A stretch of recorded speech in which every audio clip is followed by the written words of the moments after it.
मोहतरम सामाईन, क़यामत जे ॾींहुं अल्लाह रब्बुल आलमीन पामणी खे पिंड साम्हूं उभियारे करे पंहिंजी सॼी ज़िंदगी जे बारे में सवाल कईंदो ऐं पाण जेकी पण अमल कयूं था, जेकी पण कमु कयूं था, ए मड़े पंहिंजे नामे अमाल में लिखे में अचनि था।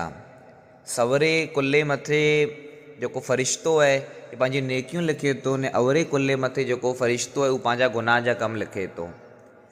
त क़यामत जे ॾींहुं अल्लाह रब्बुल आलमीन जर पंहिंजी ज़िंदगी जो हिसाबु गिनंदो त ईअं न जे नेकियूं ॻणे में अचींदियूं, जे हिन जूं नेकियूं हेतिरियूं थियूं हेतिरियूं थियूं हेतिरियूं थियूं, नेकियूं ॻणे में नहीं अचनि, बल्कि क़यामत जे ॾींहुं पंहिंजो हर अमल, हर जेको नेकी रही उनजो वज़न करे में अचींदो मीज़ान मथे।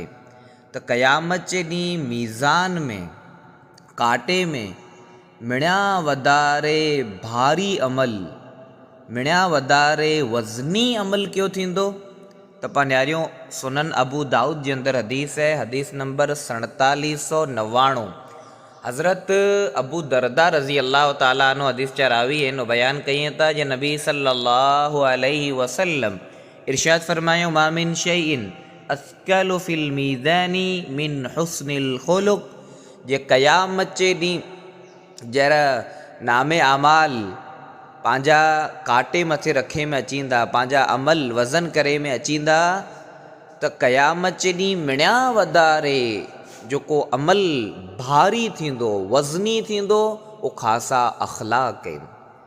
क्यों अमल अहिड़ो न आहे जेको अख़लाक़ आहिनि वधारे मीज़ान मथे, कांटे मथे भारी थी पए। त पाणखे खपे जे पाण पंहिंजा अख़लाक़ ख़ासा बनायूं।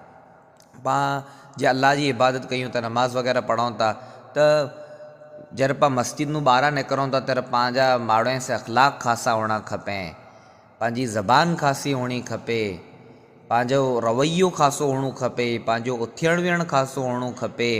पाण पंहिंजे अख़लाक़ ते ध्यानु ॾियूं। पंहिंजी ज़ात सां जे कंहिंखे फ़ाइदो न पुॼे त पंहिंजी ज़ात सां कॾहिं पण कंहिंखे पण नुक़सानु पण न पॻो खपे।